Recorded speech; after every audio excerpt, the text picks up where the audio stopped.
अस्सलाम वालेकुम व्यूअर, जैसा कि आप देख सकते हैं स्क्रीन पे ये बुजुर्ग हमारे साथ मौजूद हैं। मलिक साहब, बाकी इनकी कहानी सुनते हैं इन्हीं की ज़बानी। अस्सलाम वालेकुम जी। वालेकुम सलाम। के ना है तुसां दा बुजुर्गो? मोहम्मद खान जी।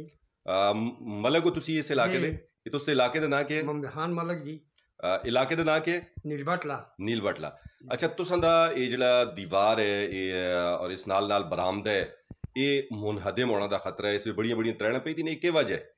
ये जी जनाब दा कोई पानिये दी वजह ते कोई बाहर 5-6 महीना जुड़दियां ट्रकां आले और बटा लोड करके बहुत बड़ा बटा लोड करके खड़दे हैं।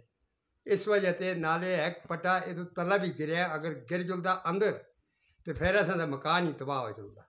ते इस बारे तुसां सुन जेह्ड़े माइंस आह्ले लोग हैं, ट्रक आह्ले लोग हैं, उन्होंने गल नहीं कीती? उन्होंने का दसिया असें जी, हर एक मैन वाले का असें दसिया वरे कोई भी असती गरीब आदमी की कौन आवाज़ सुनता है। तो इस मामले में तुसी एसी साहब कोल या किसी कोल गए हो था, उन्होंने दसिया महकमे वाले? कई कई लोग गए, असी नहीं गए, असी आज मजबूर हो के जी तुसां का ये दसते हैं जी। और तुसी क्या आखना चाहते हो? असी ये आना चाहते हैं कि अस ये बाहर रोड है, इसको लोग अगर डबा ला के रोड बड़ा कर छोड़ें असें का तकलीफ नहीं होया। असी मावां भैणां कम कर दियां और वो गनां दा बिल्कुल सुते दे होने फिर आवाज़ आंदा है उन्हों का ट्रकां दा है कि आवाज़ है।